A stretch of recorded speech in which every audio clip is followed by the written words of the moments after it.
Netcasts you love. From people you trust. This is TWiT.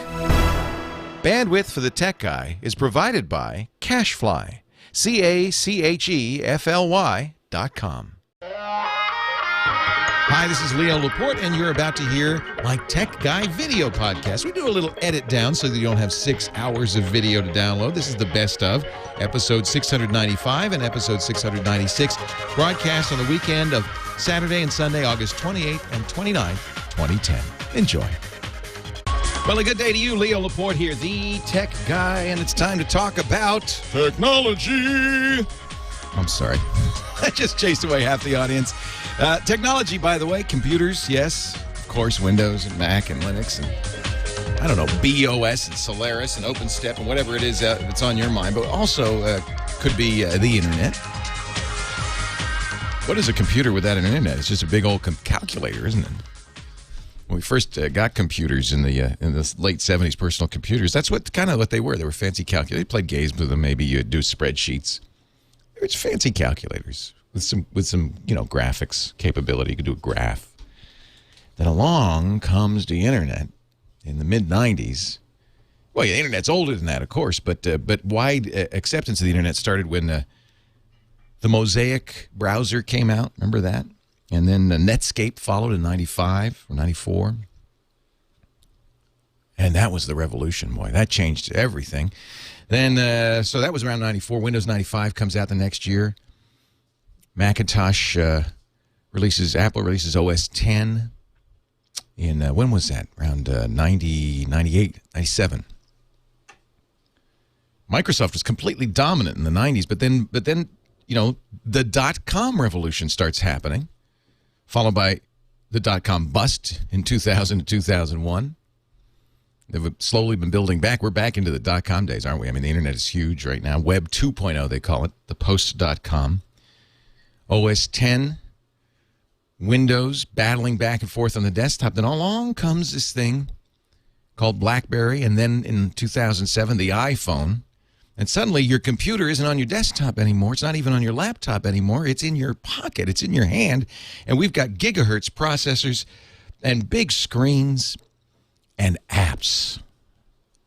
Boy, that's really the contribution the iPhone made. Yeah, the touch screen's cool, and the pinch and zoom and the on-screen keyboard, all of those important. But really the thing, and funny because when Apple first introduced the iPhone, Steve Jobs said, oh, you don't need apps.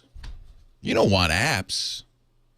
We've got a much better way. We call them web apps. We're just use the browser, and people will write applications for the browser.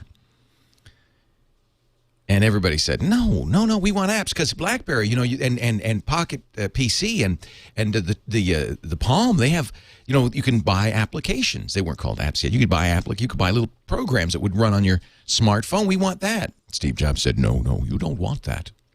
No, we know. Now, I don't know if Steve was, being cagey and knew that apps were going to come along. He just wanted to get that app store in place and everything. Or maybe Steve really was wrong. It can happen. He's been wrong about the one-button mouse for over a decade. He's still wrong about it. He doesn't want to admit he's wrong. In fact, one of the reasons I think Apple's so big on trackpads and pinching and zooming is because he just can't admit that he was wrong about the one-button mouse. So he just said, we're not going to do a mouse at all. We'll do magic trackpads. So Steve, in his infinite wisdom, Steve says, let there be apps.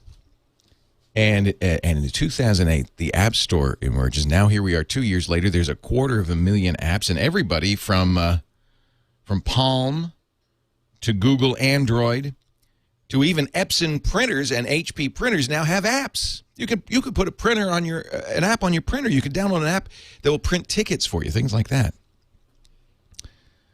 I'm going to get a new refrigerator. I wouldn't be surprised if it has apps on it. Your TV now has apps on it. Everybody wants apps. Wednesday, Apple. Seems like Apple's been driving this one for the last few years. Google's coming along pretty strong. Google's a little bit in this. In fact, Google now, sometime this year, will cross 100,000 apps for Android. And they're installed. Now, admittedly, there are almost 100 million iOS devices out there right now. If you include the iPhone, the iPad, and the iPod Touch, that's almost 100 million of those guys. So Google's got a way to go, but they are installing about 6 million a month right now. 6 million Android phones a month, and they're going strong. They're certainly catching up fast. Reminds me a little bit of the late 80s when Apple had the dominance with the GUI operating system and everything, and Microsoft caught up with Windows 3.0 and then 3.1 and then Windows 95, and it certainly lapped Apple many, many times, and it's still beating Apple. I think at some point Google's going to do the same thing. But now, Apple still has the intellectual, the mindset. You know, they're the ones everybody thinks of when they think, well, what's next? Where is Apple going to innovate next? Everybody else playing catch up. Yeah, Google says, yeah, we'll have a tablet by the end of the year. Google says, yeah, we got a phone, we've got apps, yeah, we'll catch up. Microsoft says, huh? What? Huh? Oh yeah. We'll do that. What has happened to Microsoft? Come on, guys. I'm rooting for him. You want a horse race. You don't want one leader. You want a horse race. So Wednesday, Steve Jobs takes the stage again, September 1st. The invitation has gone out to all the press except me. I don't know why they don't like me. But that's okay. I don't care. Because I'll just do what everybody else is going to do. Apple doesn't stream these events, by the way. So what happens? The press all goes in there with their laptops and their MiFis, and they call it live blogging it. Every word that drips, every pearl that drips from Steve's lips will be then typed by 1,000 journalists and put out on the internet. So I'll just read that. Thanks for the invite, Apple. You know, it kind of baffles me a little bit because I'm talking right now to 1 million people. Many of you use Macintoshes, and probably many of you use iPhones, or at least interested in iPhones. I have podcasts that reach 6 million people a month. I'm bigger than any Macintosh magazine. I have more listeners, more viewers. We talk more about Apple than anybody else. I do the #1 Apple podcast in the world, Mac Break Weekly. But I guess Apple doesn't think that you know why Apple doesn't invite me? Because I guess I'm not one of them. I guess I just didn't drink enough of that Kool-Aid. I thought this was the Kool-Aid. No, I guess it's just coffee. So anyway, Apple, fine, don't worry. I'll just sit outside and watch. And what will Apple announce? Well, there's two schools of thought right now. And we're all trying to figure out. Apple's so smart. They're so smart because they keep the lid on this, right? So they ramp up the speculation, so they get all this free coverage from me and everyone else saying, "Well, what's Apple going to do?" It's a brilliant way to generate page views. Apple's the king of link bait. They're so clever. So everybody, if you go on the internet, everybody's speculating. Wednesday, what's Apple going to announce? So it's probably iPods. They always announce new iPods this time of year. And really, there's not much new you can do with an iPod, is there?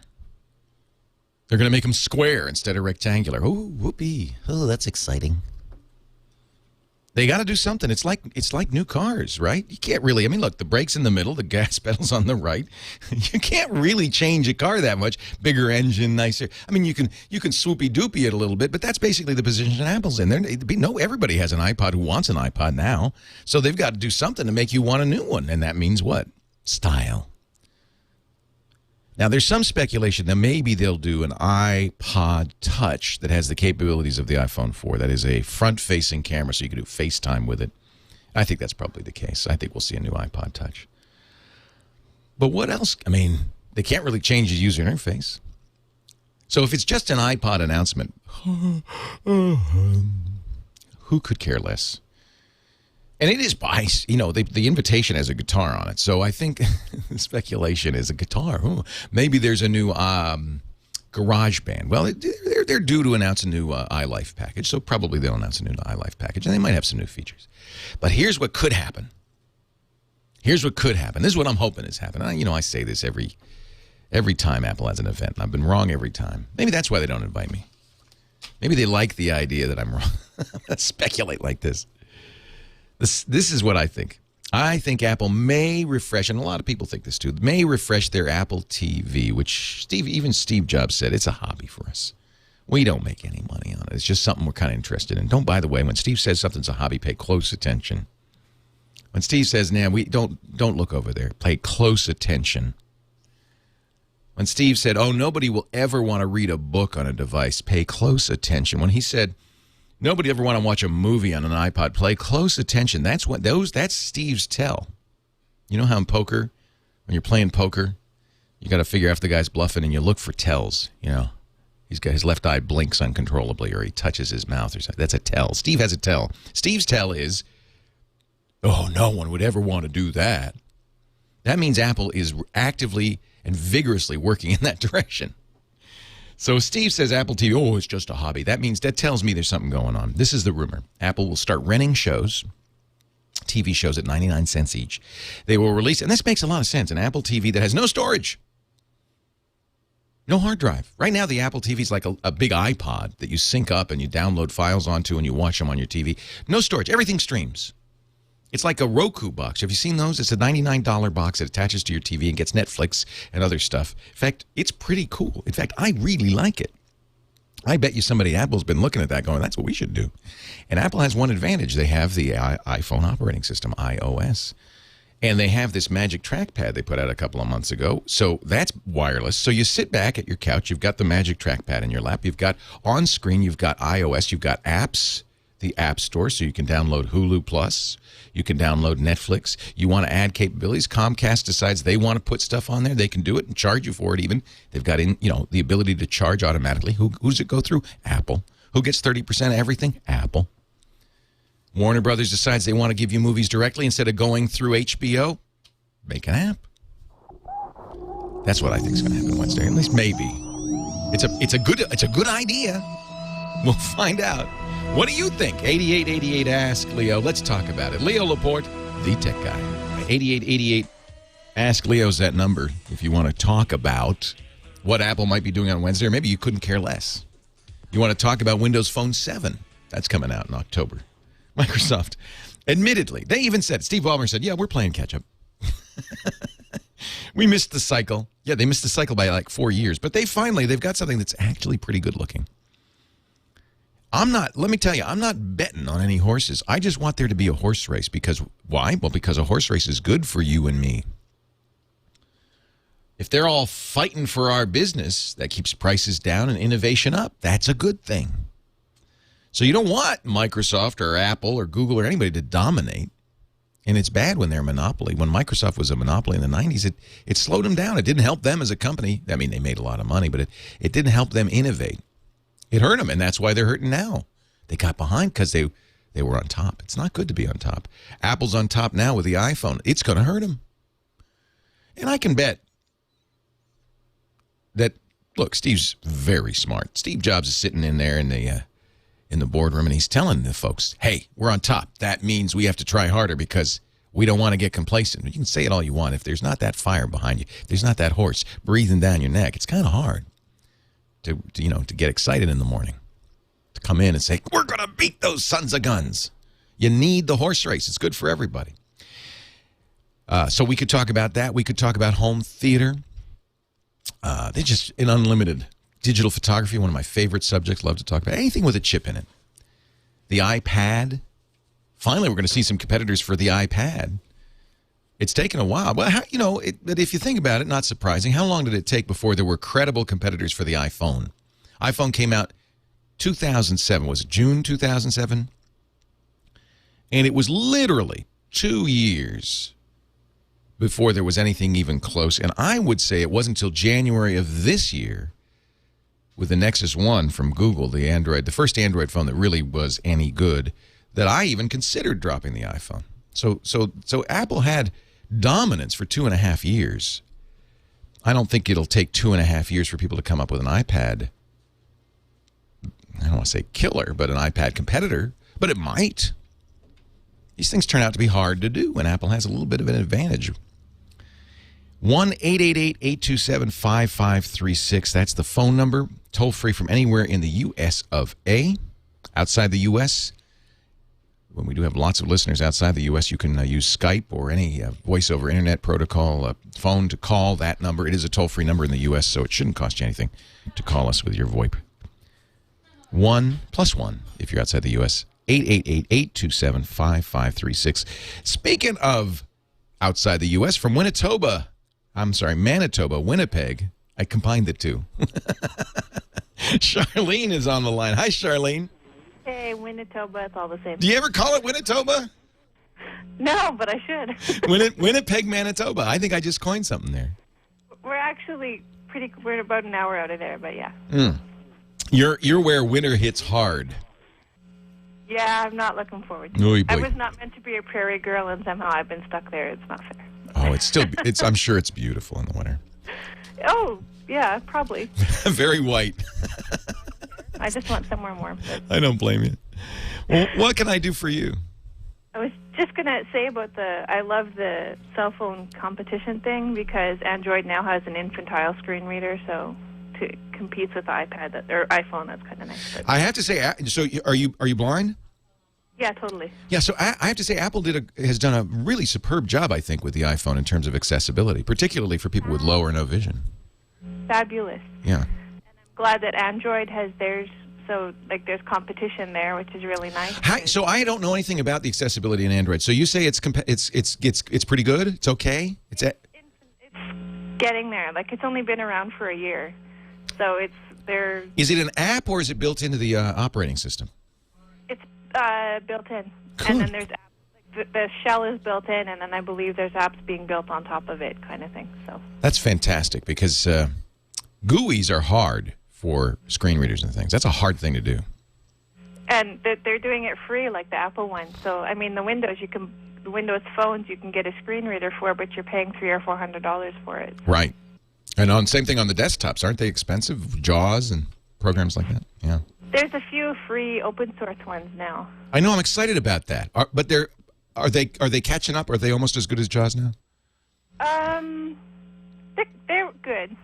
Yeah. I don't know a whole lot. Like there's stuff that JAWS does that they haven't got to yet. But they're pretty good considering what you're paying for them. Like right. The people that are working on them are awesome. Like I think that's a lot of work to do for nothing. I think it's a great place for open source. Yes, absolutely. Yeah. So what can I do for you? So I am an avid TWiT listener. Thank you. I love it. She's talking about our podcast network. In case people are thinking, what is she talking about? TWiT? Sorry. No, I have to explain it because we have a whole radio audience. Most of them, I bet, who never heard of TWiT. So. Good enough. Yeah. So I have bandwidth caps. And my question is there a difference between listening to the podcast or a TV show or anything between streaming it and downloading the same?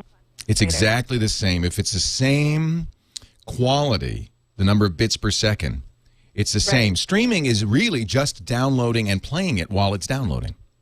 I thought so, but I wanted to make it doesn't save you. What is your bandwidth cap?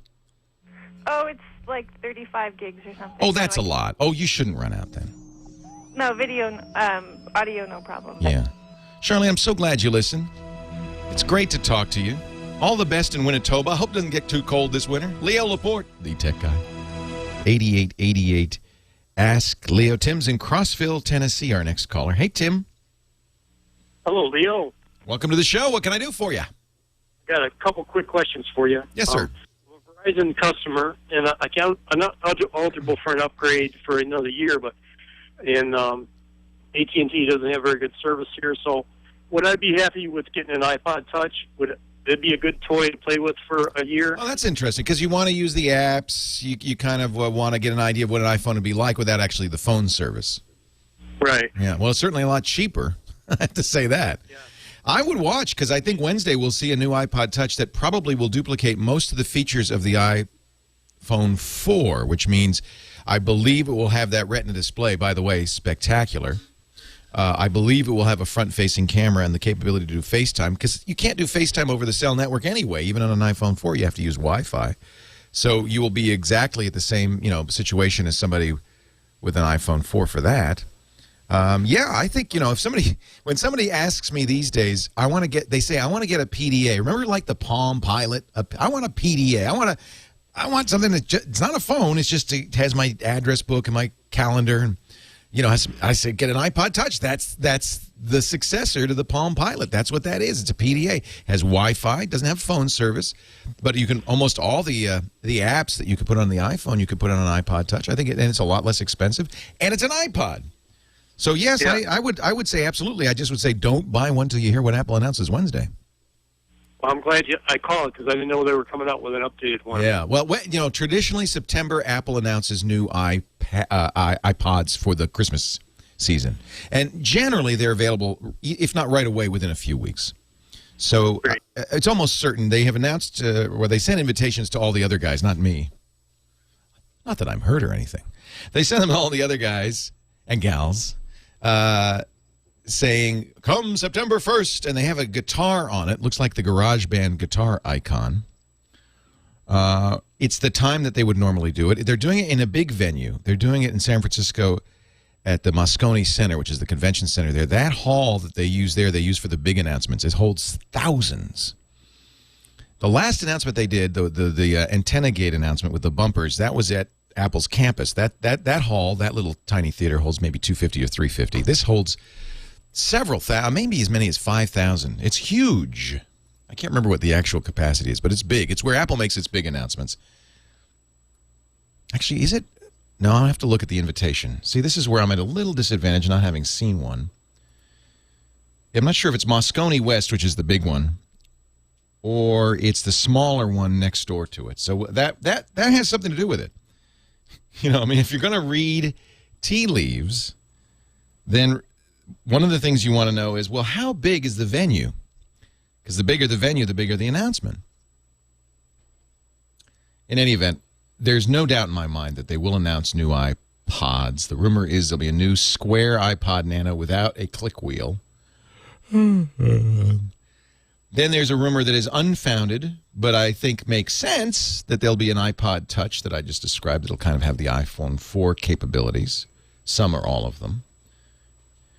And then the long shot, and given that the invite doesn't mention anything about TV, it just has a guitar on it, it seems like it's an even longer shot. The long shot is that they will announce a new Apple TV device.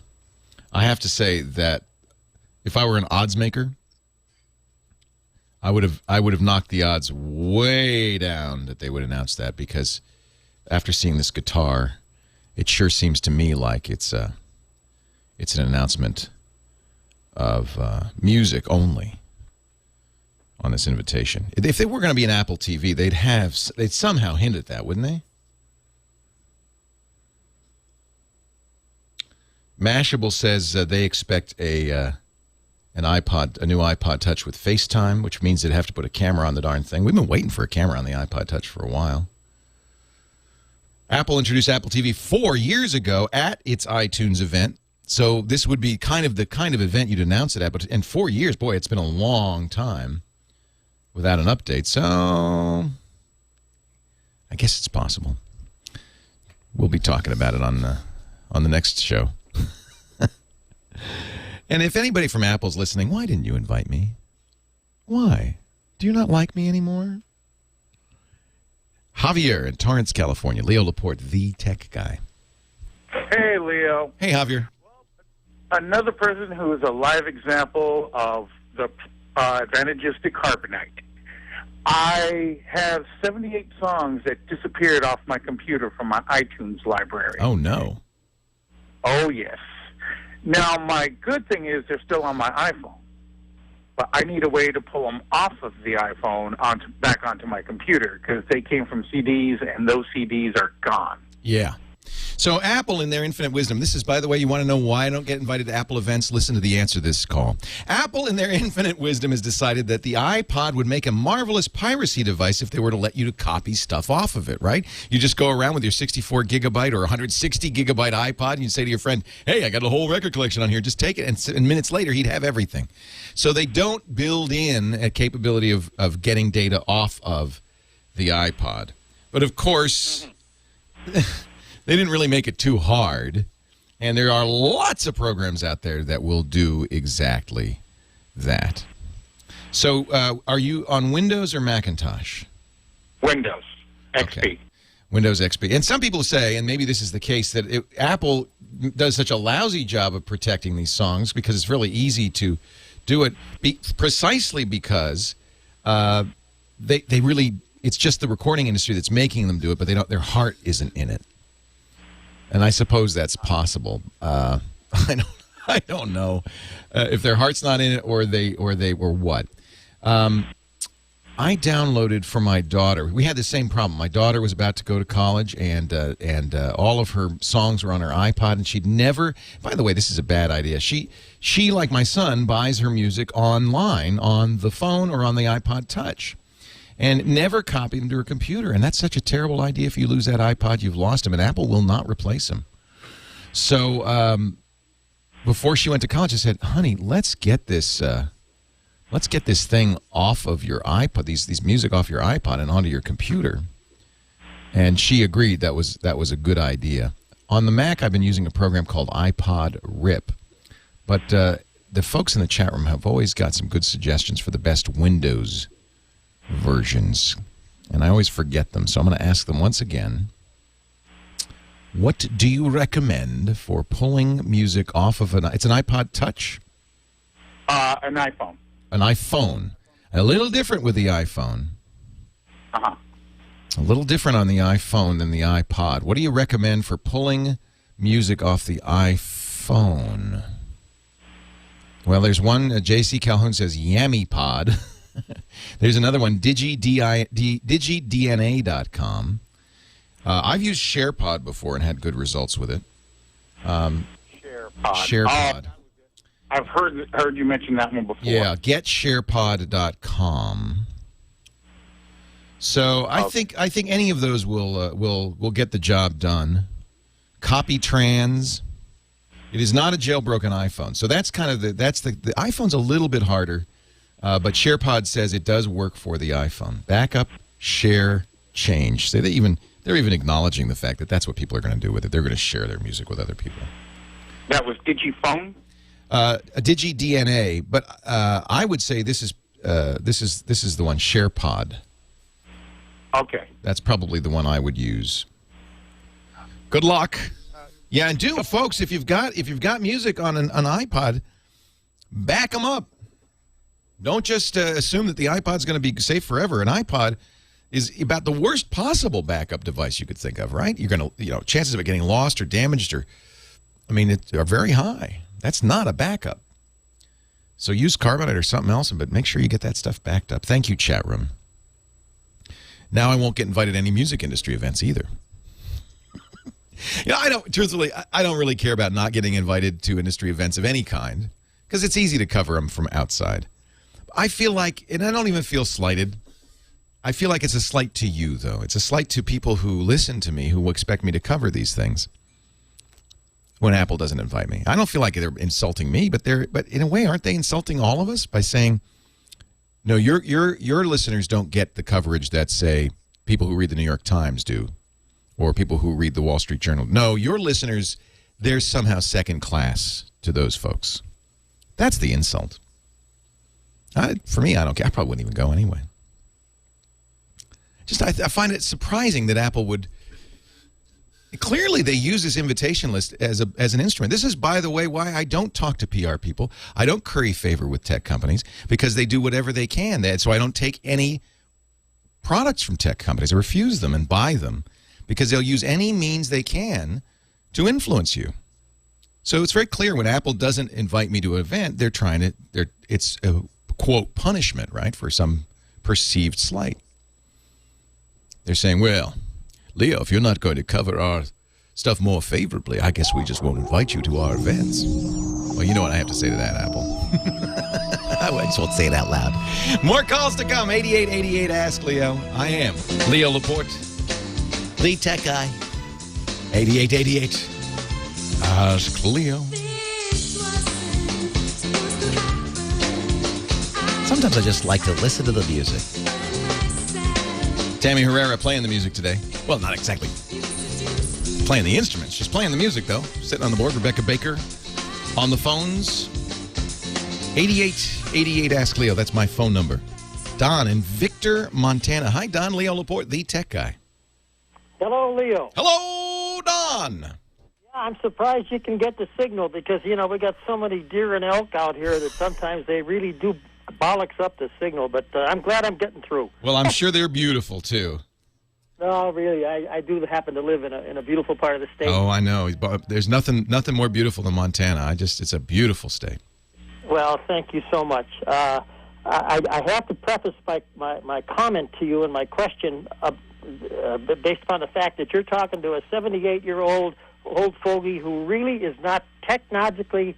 I'm not a techie at all. Well, I'm glad you listen to the show because sometimes I worry that maybe we make this too difficult for non-techies. I'm glad that you're able to understand what we're talking about.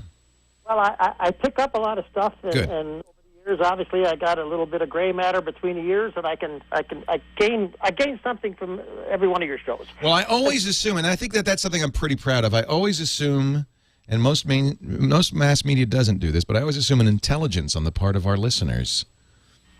Well, like my computer, I never even could turn on a laptop until I was about 70 years of age, and my daughter, who's a school teacher, insisted that I get one. Good. Hell, I couldn't live without it now. Awesome. And, you self-educate, and it's a tremendous educational tool. But here's my situation, and you're going to laugh a little bit about this, and that's fine with me. I'm going back to Illinois, 1,700-mile automobile trip. I'm going to leave here in about a month, and I'm going back for my 60th high school reunion. Oh, isn't that amazing? Oh, what fun. Oh. 5 left out of 94. Wow. How many left? 24 are going to attend out of 94. Well, that's actually pretty good. Well, really, and they're spread all over. In fact, one guy's flying in from Hawaii. He's lived there for the last, 35, 40 years. And I think one guy's coming in from the San Juan Islands. I was born and raised in a suburban area about 90 miles outside of Chicago, and but anyway, I want to make sure that I can cover this reunion properly. I use and I'm looking at it right now. It's a 5-megapixel PowerShot S21S digital camera. Okay, and I'm pretty familiar with that. I have, and up until last week, I've been using a Verizon VU204 cell phone. I understand it completely. Verizon is the best service provider in this area where we live. I'm about 55 miles outside of Missoula, and there's 2 towers within 4 miles of my place. I live on the floor of the Bitterroot Valley. Then I also just got, within the last 2 weeks, the latest version of a Droid X. Don, your daughter turned you into a geek. You made up for lost time, didn't you, Don? My point is this, please, and I'm sorry for the lack of technical aspect of this. You're doing all right. I don't think anybody's going to think you're not a geek at this point, Don. I was told by the Verizon store here in the local town of Hamilton, Montana, that, heck, I could take the Droid X with me, and I don't have to bother to take my laptop. I would disagree. I mean, it's a great. The Droid X is a computer. And it's a good camera, but it's not as good as the camera you have, even though it's got more megapixels. And that's not the only thing that makes a good camera. Okay. You probably depends what you do with your laptop. Certainly, a lot of the things that you do, you can get email and look at it. Yeah. You can browse the net. I mean, it's not as easy. How much have you used the Droid X?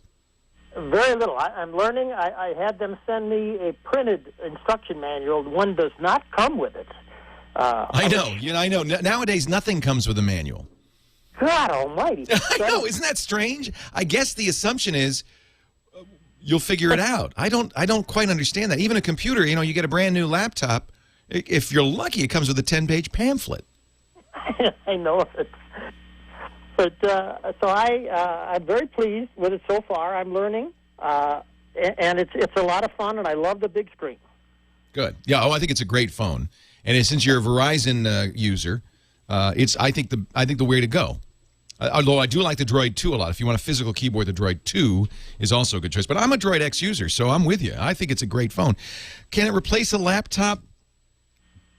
Probably not. Well, I don't mean to replace it. I just thought I'd cut down on taking all this stuff in the car because my 4-year-old Brittany travels everywhere with me. Well, when are you leaving, Don? About 4 or 5 weeks. Okay, you got time. I would say here's how you find out. You put that laptop in the closet for a few days, and you see what it's like. Okay, yeah. It's my opinion. I would not stop bringing my laptop. I actually bring an iPad. If I really want to go light, I go an iPad is the smallest device I would bring instead of a laptop. I just think that for checking, you know, I look at my wife who uses her iPhone and she checks her email. You don't want to write long emails, but for a quick, you know, response or just a quick check, it's fine. For quick information gathering, the Droid X is fantastic, but I wouldn't want to read a newspaper on it for any length of time. I wouldn't want to you know, do a lot of the things I do on my laptop for any length of time on a Droid X. But it kind of, that's me. It depends what you do on it. So try it for a few days and see. Okay. I just changed phones because I was getting the low battery indicator. So Okay. let me shut this other one off. Can you still hear me? I still hear you great, yeah. Okay, good. Well, thank you for that. That's a good thought. And I have used it already to access my email. And I do use my laptop extensively. Over a given week's time, I'm probably on the laptop, I don't know, 16 hours, 17 hours. I think that's so great. I think your daughter did you a real favor. Leo Laporte, the tech guy. Thanks for calling.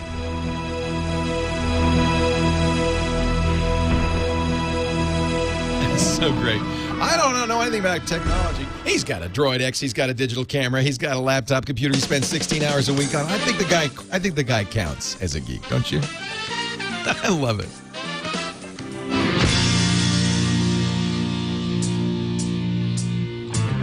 Leo Laporte, the tech guy. 8888 Ask Leo. Our gadget guru, Dick DiBartolo, joins us in just a moment. Mad Magazine's maddest writer. Annie's on the line from Oceanside, though. She's got a G4 Mac. You got one of the last G4s from 2004. Oh, Leo. Yeah.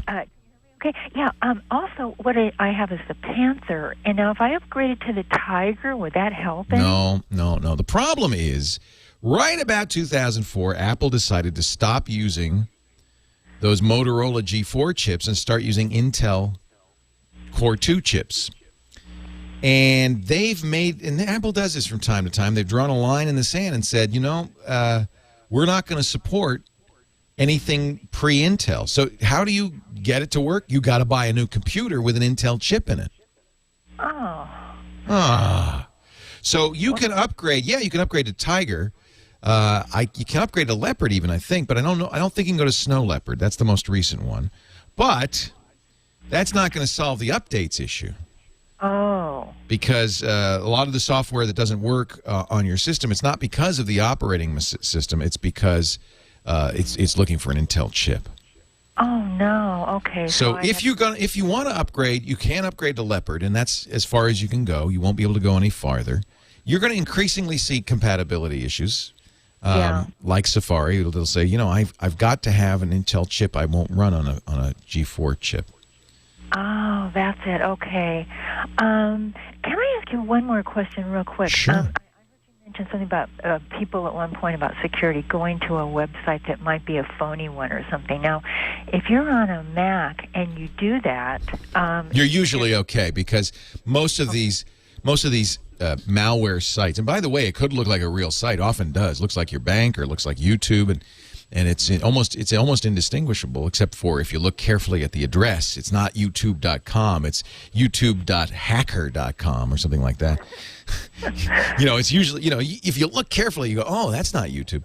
But the good news is those sites, which are laden with different attacks, you know, you can buy these kits now, hackers can, that combine hundreds of different known attacks on PCs. And you just buy this kit, and it's not very expensive, $50 is what I've heard. And you put this on your website, and then you try to lure people to your website. And if somebody comes with an unpatched Windows computer to that site, the attack says, I got him, and installs software, and they wander off. None the wiser, but they've been compromised. The good news is almost all of these attacks, all the ones I know of anyway, are for Windows machines. Not because the Mac is somehow magically safe, but because there's so few Macs, they don't bother writing them for the Mac. So, now, when people have the NOD 32, does that protect them against that particular problem? Well, yeah, but but that's a Windows. You can't run it on the Mac. I guess they're doing a Mac version. There are antiviruses for the Mac, but they're not designed to protect you against Windows viruses. The Windows virus is harmless to you. It bounces right off because it doesn't do anything on a Mac. Oh, good. Okay. So it looks like I'm going to have to get a new computer then. Yeah, I hate to say that. Now, but here's the deal. if you only use the software that came out when your computer came out, you're fine. Okay. It's only because you want to use newer software that is designed for the Intel processors. It's almost as if, you bought a car in 1932 and it's working just fine and you want to put a modern tire on it. Well, sorry, you can't. Oh, right. Well, you know what I find? Sometimes I go to certain, like a newspaper site, and it'll just cut me right off. Yeah. Increasingly, they're starting to use technologies that require newer browsers and stuff. You could try Firefox. I think go to firefox.com. Okay. That's still available for the old PowerPC Macs, and I believe that in some cases that'll work fine. Okay. Okay, great. Thanks. You're welcome. I'm sorry about that. I hate to be the bearer of bad tidings. I couldn't figure out what was going on there. I thought I thought I'd corrupted something or. No. Well, apparently, Terry H is telling me that Safari 5 will run on G4s if it's fast enough, but yours is not quite fast enough. So this happens in the computer world. It seems like, gosh, I only got this 6 years ago, but 6 years old is like 90 years old in computer time. Exactly. It's like dogs, Yeah, exactly. It's an aged computer. Thank you very much. Thanks, Ann. It's great to talk to you. Let's say hello to Dick D. Bartolo, Mad Magazine's maddest writer. Hey, Dickie D. Leo, how you doing, pal? You know all about old things. Yeah, what do you need? I got old stuff. I got new stuff. I got every kind of stuff. Dick has a gadget warehouse where he stores you've been collecting gadgets for what, 30 years? Yeah. Yes, 30 years. So he has a gadget warehouse with gadgets that were in their prime 30 years ago. Actually, a gadget that's 10 years old is pretty old. Yeah, in this day and age, yes. We once figured it out. I think each year in gadget years is about 21 years. Yeah, I think exactly. we came to. It's worse because computers, I figure, is about 15. So gadgets are even worse. Yeah. So we do a show every Monday through Friday called the Daily Giz Wiz, and I like getting Dick on the weekends, and he can plug some gadget or other. You may have also seen him on ABC's World News Now. He's on many, many shows. Our good friend Alan Handelman has you on, I know, from time to time. Yeah, it was on Friday. What do you have in your pocket today, Dick? You know what? You and I I know I have one of these, but there's a new version now. The My DVR Expander from Western Digital plugs into the back of most DVR cable boxes and adds a ton more memory. If you save movies like I do, you will fill up your DVR box really fast. So you plug this in the back of the DVR box. Mine is Scientific Atlanta 8300 from Time Warner. And when you plug it in, my DVR box said I had used up 90% of the memory. When you plug this in, it says additional memory found, okay to use it. Tells you to push a key. And my memory use went down to 48%. So it doubled your storage. Now, how much is this, and what DVRs does it work on? Well, you know, you should look on the, it works with Dish and TiVo, but you should check the Western Digital website, WDC.com. But, Leo, the brand new one is 1 terabyte. Wow. It's smaller than the original. It runs cooler because they know people are cramming these into small closets. And you can buy it on the web for $120. Isn't that it's nice? 1 terabyte. You can also, it has a USB port also if you just want to buy it and use it as a regular hard drive. So that's it. It's called My Book AV DVR. That's the new one. Dick D. Bartolo. His website is gizwiz.biz. Leo Laporte here, the tech guy. And this would be a good time if you want to talk about technology to join the fun. 8888 Ask Leo. That's the phone number. That's the line to call in, toll free. Anywhere in the U.S. of A, outside the U.S. And yes, we do have listeners outside the U.S. We had a caller from Lancashire, England, and a couple of callers from Canada yesterday. This show's heard all over the world. If you're outside the U.S., use your VoIP to call. That toll-free number shouldn't cost you anything. 8888 Ask Leo. That's +1 888-827-5536. Skype will do it, I know. Google Voice won't, because Google Voice is only U.S. Canada, isn't it? That's a shame. But I kind of understand why. That's, one of those things where they have to make deals with the phone companies and everything. So if you're outside of the U.S. and Canada listening to this, you have my apologies, but I'm going to talk about it because most of us are in the U.S. or Canada. And now Google Voice lets you make free phone calls from inside your email. Boy, if you told people about this 10 years ago, They'd say, well, wait, I don't understand. Wait a minute. How do they do that for free? Don't they want to make money? What's wrong with them? But I guess we're now, thanks to Skype and everything, we're kind of used to it. I talked to my daughter in back east. She's in college for the first time since she went back there 3 weeks ago via Skype. So cool. She said, let me show you my room. That's a mess. Yeah, she was right. It was good. Her mother and I are huddled in front of the camera. How is everything, dear? Don't want to say anything that might make her hang up or not call back next week. Oh, you're just looking wonderful. It's pretty amazing. So now, and I know, not everybody gets it right away. I don't have it. You do have to download the Google Video plugin into your Gmail, and then it shows up as kind of part of your chat window. So if you have Gmail open, if you don't have, by the way, this is all free. So if you don't have a Google account, don't feel left out. All you have to do is go to gmail.com and sign up. It's free email, but then you get a chat handle, which is your email handle. And then in the Google Chat, you have to download a little plug-in to add video. They even start it when you go to Gmail for the first time. It says, "Oh, would you like to make free phone calls?" And then you get the plug-in and you install it. And then in your Google Chat list, there's a phone call item. Click it and you dial the number, and there it is, a free phone call anywhere in the U.S. And it's cheap. It's like a couple of pennies a minute to China and so forth.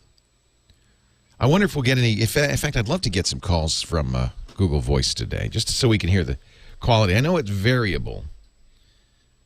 They're probably using a program they bought a little while ago called Gizmo. Everybody's waiting. You know what we're all waiting for. Well, two things. We're waiting, one, for Google to do its Facebook clone, because it's clear they now have all the pieces of the puzzle, and then some, in different Google tools like the Google Profile, Google Contacts. They even have their own Facebook program called Orkut. I don't think they'll use that, but they have Google Buzz. They have now this voice calling, which is something even Facebook doesn't do. They have locations like Facebook Places. They have all that stuff. They could cobble it all together, with some chewing gum and baling wire, and they'd have all the functionality of Facebook.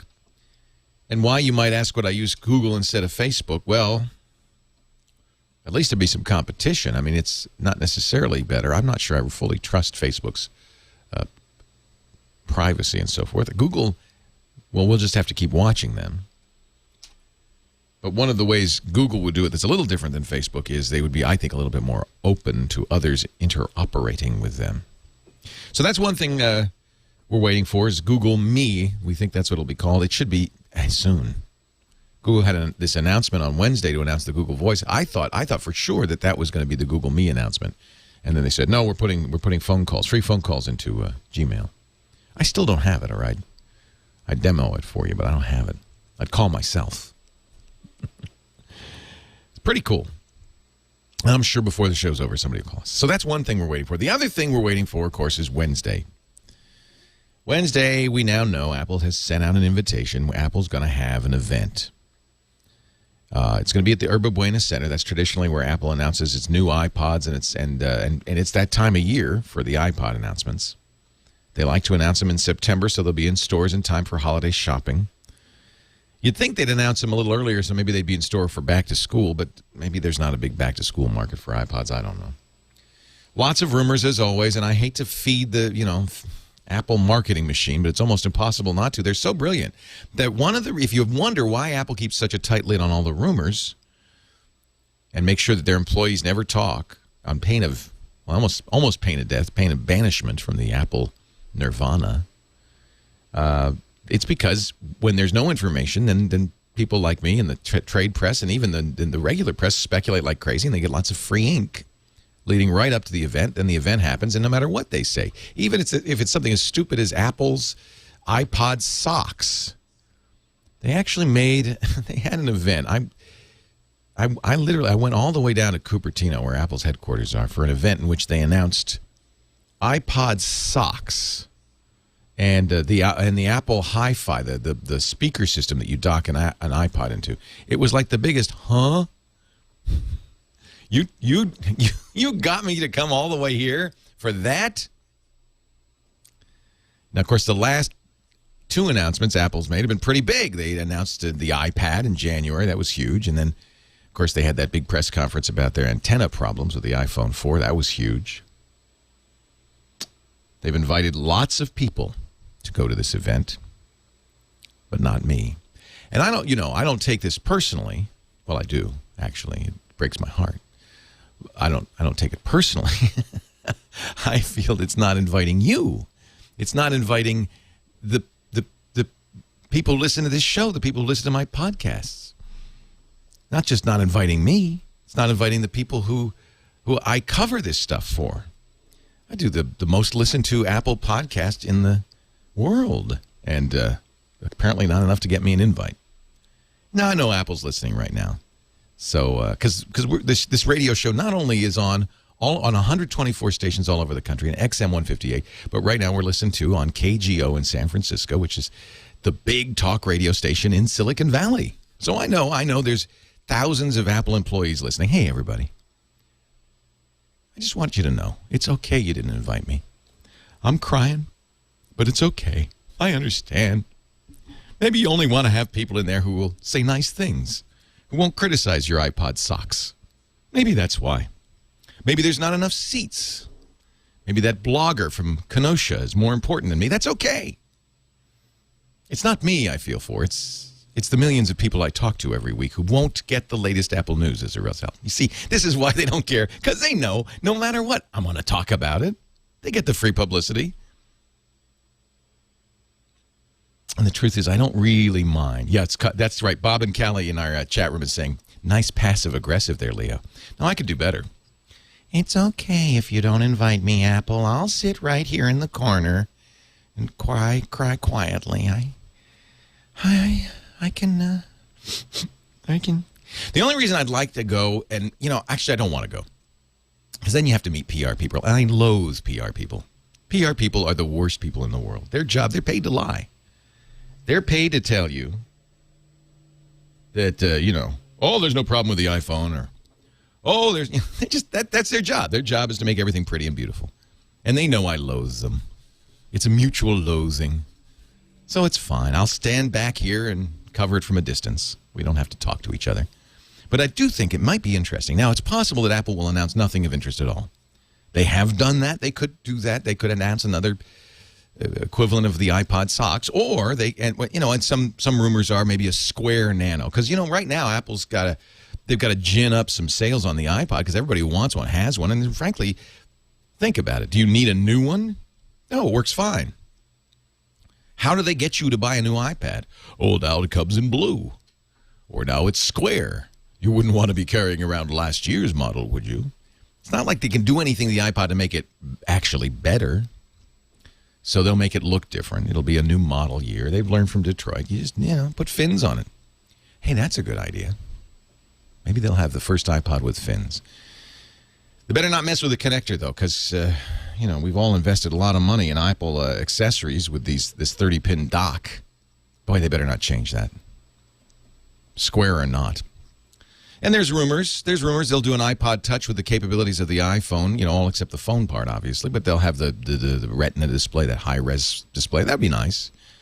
Front-facing camera, the ability to make phone calls, Wi-Fi phone calls using FaceTime. That'd be nice. This is all speculation, you understand? Nobody knows. Apple neglected to leave an iPod Touch on a bar stool this month, so we don't know. Possible. Maybe a long shot, given that the invitation has a guitar on it. Here's the likelihood. Here's a certainty. New iPods, for sure. Likelihood, new iPod Touch. Likelihood, new iLife 11. Maybe GarageBand for the iPad. That's a possible. Long shot, but I'm hoping for a new Apple TV. It's been 4 years since they've updated Apple TV, and that there's a lot of speculation. They might do an inexpensive, maybe a $99 or $129 device with Wi-Fi built into it and the iPhone operating system built into it. No storage, no hard drive. Just a streaming video device, kind of like the Roku box, which I love so much. Maybe that's what they'll announce Wednesday. Well, we'll talk about it next week. Right now, let's talk about whatever you want to talk about. 8888 Ask Leo. I'm inviting you to my party. Leo Laporte, the tech guy. 8888 Ask Leo. That's the phone number. Poor Ken yesterday from Lake Elsinore, California. I cleared the whole board. I got to every call yesterday except Ken's. So sorry, Ken. Thank you for calling us back. Hey, what's up, Leo? Great show, man. Thank you. Thank you so much for listening. Man, I listen to your show all the time, and I'm not even a tech guy, but I heard you on John and Ken like a long time ago, That's and right. you've had me hooked. Are you Anyways, you must be a KFI listener then. Oh, God, I love it. I can't get enough. That's our mothership in Los Angeles. They're great people. I love them all. I was just on down there doing Bill Handel. Yep. Yeah, especially what they do, I mean, they're really looking out for Californians. I agree. But anyways, hey, I do a internet radio talk show myself. Cool. And I live stream it. I recently went from a Samsung USB mic that plugged in direct a condenser mic, and I went to a Behringer mixing board with a condenser 8 kg mic, and I didn't run it through I guess it's called a USB interface. Mm-hmm. I actually ran my audio outs from the back of my laptop into the mixing board and from the mixing board back into my mic setup.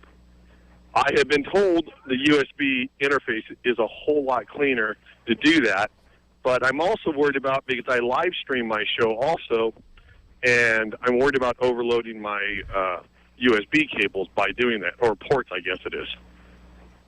Yeah, because of all the data going over those. Yeah. So, but is there... Go ahead. Is there an advantage running it through the USB and then into quarter-inch jacks? So here's the thing. my At some mixing point, board it has to be analog. It's analog coming in. At some point, it has to be converted to digital, or you can't Right. stream it. And really, the difference between plugging the analog... The mixer's analog. So it's the mic should go into the mixer because then it's analog. You don't want to convert to digital and back to analog and convert. That's the worst thing you can do. Does this Behringer mixer have a USB port from it? It does not. So how do they expect you to get the audio out of the Behringer into your computer? It works great. I take the actual output channel from either the mixing room out or the main out and plug it back into my mic that's into my laptop. And it picks it up clear. You plug it into your mic? Well, my condenser mic plugs into my mixing board. My mixing board plugs into my mic input on my laptop. Through the mic input. Okay. So the computer's doing the analog to digital conversion. You're taking analog all the way. You probably... whether it makes a difference or not, I don't know. Sometimes the computer doesn't do a great job of analog to digital conversion. It's a noisy environment inside the computer. The sound card may not be as good, perhaps, as the USB converter that's external. It's certainly in a noisy environment, so maybe you're getting noise in there. So that's what people are talking about. Also, those mini jack connections into the sound cards are usually not very good. So that's what people are saying. When we do Skype, for instance, I almost always encourage somebody to use a USB headset as opposed to an analog headset because the sound quality is always better. The headset will convert, it has a little, it's like a python that swallowed a rat. It's got a little lump in the middle. That's the circuitry that takes the analog audio from the microphone, converts it to bits, and then sends those bits down via USB. In other words, the computer is just handling bits. Once it's bits, you don't get interference, you don't get noise. It's pretty clean. So the question is where you're converting the analog into the digital, and the best and which is the best way to do it. Okay. And that's going to take some experimentation. I mean, my thought would be, did the microphone that Behringer supplied you with, the AKG, is that a USB mic or a standard analog mic? It's a standard analog mic. Okay. So it's designed. The Behringer's designed for you to put all your audio inputs, all the analog audio inputs into the back of it, and then it mixes them. That's what the faders are for, and then it puts out one stereo signal that goes to your computer. Now, one way you could cheat this and maybe make it sound better is to get an inexpensive analog audio to USB converter. That might give you a better result. Griffin's iMic is a good example. It has an analog in and a USB out, and the output from the mixer goes into it, and the computer only sees the USB. That usually gives you a better result. Higher end mixers, of course, are all digital. And I'll talk about that too a little bit. Leo Laporte, the tech guy. Our home theater guru, Mr. Scott Wilkinson of the Ultimate AV Magazine at ultimateavmag.com. He's also a columnist for Home Theater Magazine at hometheatermag.com. And you had your anniversary last week, so you took the week off. That's right. We How were was on it? vacation. Did you have a nice one? Oh, fantastic. Yeah, Good. we were up in British Columbia. Oh, how beautiful. I love it up there. Of course, I used to go to Vancouver every month to do a TV show up there. Yeah, we didn't make it to Vancouver. We were in Victoria for a couple days, and then way up in this tiny little town on the extreme west coast of Vancouver Island called Tofino. Is that where tofu comes from? No. I thought maybe that's where. I don't know. No. That's not where tofu comes from. Did you watch any TV while you were on your vacation? Absolutely none. Good for you. I like hearing that. You know, it's interesting because we were staying at this very, very posh resort. We were celebrating our 20th wedding anniversary. And so, we decided it was a big deal. We wanted something really special. So we stayed at this place called the Wickaninnish Inn. And this was the top of everything. They have a restaurant there that is just top flight, amazing. And yet in the room, there was this funky tube, CRT sharp TV, probably a 20-inch or a 19-inch TV. Heaven forfend! Did you go downstairs and say, do you know who I am? Well, I thought about it a while. My wife and I talked about it. And I think said, it's you know great. What? People don't come here to watch TV. In fact, I wish they wouldn't put one in the room. I love it when I go to a hotel, there's no phone and no TV. I say, yay. Yeah, exactly. So we did not turn the TV on once, and it was just fine. Out our balcony window was a view to die for, and that was perfectly fine to just gaze at for long periods of time. That's great. Now, I have to tell everybody, you do a podcast for us called Home Theater Geeks. It's an excellent show, and it's every Monday at, is it 1:30 Pacific? 1:30 to 2:30 Pacific time. And that's at live.twit.tv. Tomorrow, you've got my friend Paul Thurrott, who does our Windows show. Why are you putting a Windows guy on? Well, I'm going to talk about, we are going to talk about media servers. Oh, home theaters and home theaters and home theater PCs. Awesome. And he's a guy that knows a lot about Windows, and I'm afraid I don't know a lot about Windows. I'm a Mac guy myself, and so I don't know a lot about Windows, and I don't know even all that much about home theater PCs because I'm more of a Blu-ray guy. But I'm really interested in learning all I can about them.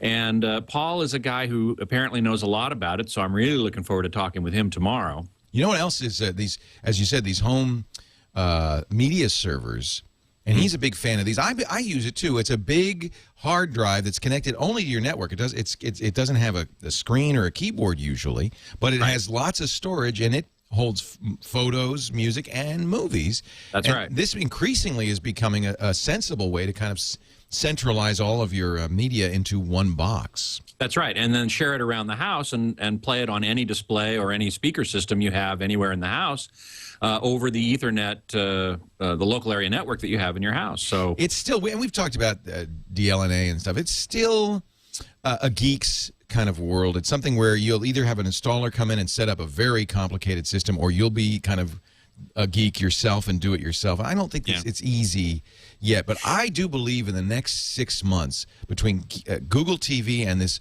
imagined Apple TV. Can't wait to see if they do that. Yeah, we might see something that makes it for regular people, and that will be a revolution. Yeah. It will, absolutely. And I will certainly be covering all of that on ultimateavmag.com, which, in fact, I wanted to mention to everyone, we have done a major makeover to that site. And I would love to invite everyone to come check it out at ultimateavmag.com. Bigger pictures, much better comment section. And I invite you and all of the listeners to come check it out, because it's... well, you know what I find interesting is, USA Today this week announced that they're going to basically phase out the paper and go digital. Good for them. Yeah. Well, not good for the 130 people they're going to fire, but... well, no, I do agree with that. That is a bummer, but... This is where things are going. Ultimate AV Magazine used to be a print magazine, didn't it? That's correct. It used to be a print magazine, and it went all digital a few years ago. And it's been good? Yeah, it's been great. I think this is the future because we're all reading online, and the problem with paper, besides the expense of printing it and shipping it, is that it's out of date almost instantly, where you can always update the website. That's right. That's right. Yeah, this looks great. I like the new design. Thank you. Thank you. I'm very happy about it. One of the primary blogs, I do 4 or 5 blogs on this site. One of the primary ones is called Ultimate Gear, in which I profile very high-end, either a really expensive, really high performance, and or beautiful design. Hopefully all 3. That speaker you're looking at there on the video feed is the Focal Maestro Utopia. It's a gorgeous looking speaker, and according to John Atkinson, the editor of Stereophile magazine, a gorgeous sounding speaker as well. So you're going to see lots of high design, high performance, and high price products on the site. Also, for everybody who has any kind of home theater, I love our movie reviews. David Vaughn does our movie reviews, and he focuses mostly on the video and audio quality of the Blu-ray disc rather than a big review of the movie itself, which you can get anywhere. I noticed you have a review of Nanny McPhee on the front page, and I tell you, I wouldn't normally be at all interested, but if it's a really good example of Blu-ray, maybe. Yeah, exactly right. Now, in the movie reviews, he will say, yes, it's great, or really, it's not that great. A subset of the movie reviews is called Ultimate Demos, in which he identifies movies that have stellar, absolutely outstanding audio and or video, and even goes down to the time code second and says, if you really want to see the best of the best, go to time code 1 hour, 14 minutes, 23 seconds, and notice this. It used to be people would go buy a book that say where the nude scenes are. Now they go and say, where's the best Blu-ray conversion? I want to see. That's silly. That's geeky. That's geeky. It's very geeky. Hey, but we're all geeks on this bus. Okay, let's take a break. Do you want to answer some questions from your readers? I'd be very happy to. All right, let's do that in just a second. We're talking with Scott Wilkinson from the Ultimate AV Magazine, ultimateavmag.com. He's also the host of, I happen to think, the best home theater podcast out there. It's called Home Theater Geeks, and you can listen to it at twit.tv/HTG. And it's on, if you go to ultimateavmag.com and click the podcast button, you'll also see it there. That's probably another place to see it. Walt Husak, Kevin Collins, you got Bob Carver. Boy, you've got, now that you've done about 30 of these, you could almost say, hey, this is the definitive collection of the most important voices in home theater. That's exactly my point. That's exactly what I was planning to do with this podcast. Nice. Was give people an opportunity to hear some of the most important people in home theater talk about whatever it is that they're experts at. Well, you're one of them, so we're going to let you talk in just a second. Before we do, though, I want to mention our friends at Nod32. If you have Windows, you have need of a good antivirus. And now that Intel's bought McAfee, Microsoft's doing its thing. Maybe you'd like to know what the best is. It's really simple. It's Nod32. And don't just take my word for it, although I've been saying this for years. CNET also gave it their Editor's Choice 5 out of 5 stars. The independent and prestigious Virus Bulletin says Nod32 is the only antivirus that hasn't missed a virus in the wild for 10 years. By the way, that's important. You'll see lots of synthetic tests where they, try to test an antivirus. What really matters is, does the antivirus protect you from the real world? And that's where Nod32 excels. It's got advanced heuristics to catch virus-like activity before the signature updates are available. It works on all kinds of malware, not just viruses, but worms, trojans, spyware, adware, phishing, scams, even rootkits, which are very hard for most antiviruses to detect. Nod32, I want you to try it free for 30 days. Go to eset.com/Leo. By the way, the most important thing, it's not bloatware. It works without tying your system up in knots. To me, that just sets it. That's it, right there. That's what you need. You can also try it free by calling 866-935-ESET, 866-935-ESET, or go to eset.com/Leo for a free trial. If you use Windows, man, you need Nod32. Scott, let's get some Q&A in here before we run. Okay. Well, I actually heard the last bit of the call you. Did I screw it up again? No, not at all, not at all. But I had an extra thought. Yeah. Which is that the you plug microphones into a mixer, and that's fine, and that mixes them all together, as you said, and it sends one signal out. But the signal it sends out is typically at what's called line level. Right. And the microphones are what's called mic level. So if he's plugging the line level directly into the computer and into the computer's microphone input, it may be a bit of a level mismatch. Now, you're exactly right that doing the the analog to digital conversion, rather, in the computer is probably not the best place to do it. As you say, it's RF noisy, all kinds of stuff going on in there. Much better to get an external D to A converter, and one that accepts line level signals in and then takes them out, puts them out USB. So I would say that's another thing to think about. But you make a good point. He should plug in not to the mic input, but a line input if he has it. You know, if he has one. I'm kind of spoiled because I use Macs and they don't have line and mic input. They just have one input. And frankly, it's often an optical input. And Macs have really, they don't want you plugging anything in there anymore. Right, you know? Anything analog, yeah. Anything analog. No, we don't want it. Well, here's a great question from Steve Soricelli, who says 60 seconds. Go ahead. 60 seconds. Okay. He doesn't see why he should plug his TV video into an AV receiver. He thinks he should plug it straight into the TV. Audio's a no-brainer, but why should he plug video in there? Well, the answer is because the receiver switches everything. So it's convenience. It's convenience. And there's no reason not to. Direct connection with digital, anyway, in terms of HDMI, is not a problem. So it's not going to degrade it. Nope. And it makes it much easier for you to switch inputs. Yep. In fact, exactly. A lot of times I think of an AV switcher as just AV receiver as just a big switcher. That's correct. That's correct. Now, it also has amplifiers, and you know it powers your speakers. For the audio, it's doing stuff. Right, exactly. But for the video, it can do stuff. There are a lot of audio-video receivers now have video processing, but that's secondary. Okay. Really, there's no problem in doing it that way. Scott Wilkinson, ultimateavmag.com. We'll see you next week, Scott. You bet. Time is so short. It just whizzes by. Well, thanks a lot for letting me plug the. Yeah, we used up almost the whole segment plugging, but that's okay. You know, it's a big major upgrade. I'm excited. Really it looks great. No, I want to give them credit. Absolutely. Thanks. Yeah, and it really does look good. I'm very excited about it. Now they have Ultimate Gear, Ultimate 3D. So these are all blogs by me, and they're all by you. Yeah. Ultimate Tech, is that you? Yep. Ultimate Demos isn't you. No, Ultimate Demos is David Vaughn, so as is the movie review. Okay. And Tom Norton will be contributing a blog now and again. The podcasts are there, of course. Yeah, this is nice. I'm glad they have a nice podcast page. That's fantastic. Yeah. And one of the best things, really, that I want to make sure everybody understands is that you can comment on anything now. It used to be you couldn't comment on the movie reviews or the podcasts, for that matter. Right. But now you can. Plus, you don't have to. We've gotten rid of CAPTCHA. You remember CAPTCHA? Yeah, I hate that. Ugh, I hate that. You do have to register now on the website. You have to give your name and come up with a password. I think that's appropriate. I think that you need to do that on websites, frankly. I think so too. And then you can comment on anything. Yeah. And the comments are now threaded, so you can reply to a comment, and it kind of makes a thread. Hey, you know, I would love. I'm seeing this P2 Pico projector ad.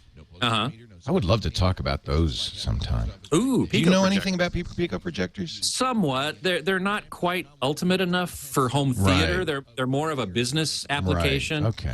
Okay. Because you can take those with your iPhone, say, and just do a business presentation on the wall anywhere. Right. But as a home theater projector, they're not really that appropriate. Okay, so let's not do it then. Okay, it'd be better. Except to say that perhaps at some point. Sure. Yeah. Sure. Yeah. Happy to. Absolutely. Okay. Well, hey, thanks also for plugging the podcast tomorrow with Paul. That's great. Yeah, I'm excited about that. I have to actually now call him and just touch base with him because I guess he was out of the country for a while. He's back. Yeah, we did a show on last Thursday. So he's back and he's great. Good. Right. Well, that'll be a lot of fun. Thanks, Scott. My pleasure. Talk to you next week. Take care. Bye-bye. Bye-bye. Chris, Marina Del Rey, Leo Laporte, the tech guy. Hi, Chris. Hey, Leo, give me a second. I didn't get a little heads up from your producer. Hey, Gina, you got to let him know. She didn't know. I didn't tell her. I surprised everybody. Don't blame Gina. She's very nice. She's very nice. So, Leo, I'm kind of excited because this is Chris, lateralmedia.net. We help with optimized content, help people get their websites seen with optimized content. And I always want to back you up on a lot of the things you say about search engine optimization. But we have a fun success story about one of your listeners who called me up and said, hey, I have my website. And the long and short of it is, if you go to Google and type in iPhone 4 repairs, he's number 2 position for that. He's brokemyiphone.com. And if you go and type in iPhone 4 repair without an S, he's number 3 for that. And you're claiming you did that? Yeah, that's what we have. Here's the thing. I don't buy it. No, I'm sorry. I don't buy it. Sorry, Chris. He's another SEO weasel trying to get on and plug his service. Folks, the SEO guys will tell you, oh, yeah, we could get you number 1 right on Google. Malarkey, to put it kindly. Can't be done. Google says, and they're absolutely right. You want to know how you get high on Google? I don't mean getting high on Google. How to get high rankings on Google. You put good content on your page and you get other people. This is the first time, by the way, in 20 years of broadcasting I've hung up on anybody. But that just gets me angry when people claim something they can't claim. And furthermore, it's risky to try to game Google. Because if Google gets that you're gaming them, guess what they do? They take you off their listings. They have no obligation to list you. And guess what happens when you're not on Google anymore? You don't exist. Almost all searches, more than half, come through Google. And if you're not on their listing, you don't exist. So please, folks, these guys will come at you. You'll get spam email. You'll get approached by SEOs saying, we can get your rankings to number 1. Now, I'm not debating, I'm not disputing the notion that maybe this iPhone guy got to number 1, but it wasn't because of anything he did. Or this SEO did. It was because he did what Google says to do. Put good content on there. That's it. People will link to you. Google ranks you based on how many people link to you. If you go out there and you try to get people to link to you, if you create link farms, you're running a great risk because Google's watching. If all of a sudden 50 people in one day start linking to you, they get suspicious. That happens 5 days in a row. You're no longer on Google. You got to tread very lightly. Very, very lightly indeed when you're messing with Google. My suggestion is read what Google says and do it. Now, there is, and I've told people about this, and everything that can be done by anybody is public knowledge, is not secret. There are no secret magical SEO tricks. They're all well known. There's a great posting on Buzzle.com. If you just search for Buzzle, Google, and patent, those 3 words, you'll find this. Google, about 5 years ago, applied for a patent on their PageRank, the technology that they use to put people number 1 on their search. When you apply for a patent, you make stuff public. That's the deal. That's the deal with the devil that you do. A patent reveals the secret techniques you're using, but in payment for that, you get 16 years to use it exclusively. So Google made a patent filing. And by doing so, they revealed the things they pay attention to. Now, admittedly, this is 5 years old, but it hasn't changed that much. Maybe it's slightly refined. But there are some things you should do. And this is it. I'm just giving you for free what an SEO will charge you thousands of dollars a month for. Buzzle.com. Search for Buzzle, Google, and patent. You'll find this article. I'll put a link in the show notes as well. That's all you need to know. And really, truthfully, when Google says just make good content, they're right. That's all you really need to do. Hey, before we go on, I do want to talk about backup. Remember our last caller, Carmen? Oh, poor Carmen. She was really running scared because she didn't have a backup. Fortunately, I think she's going to be all right because her data is still accessible. But don't be in that situation where you're going, you're holding your breath. You're crossing your fingers because you don't know if that computer is going to come back and you got everything on it. Nowadays, we put everything on our computers. All the great pictures from the summer, wedding pictures, baby photos, all of that stuff. And just think about what's on your hard drive now and what it would mean to you to lose it. You can't even put a price on it. Much of this stuff is priceless. That's why I recommend a good backup strategy, including Carbonite Online Backup. The best backups are automatic, so you don't have to remember, right? It's just got to happen. Carbonite's, every time you're online, Carbonite's backing up just in the background, quietly getting all your stuff safe. Also off-site. Carbonite backs up to the internet, encrypted, so it's private, absolutely secure, and you can get to it.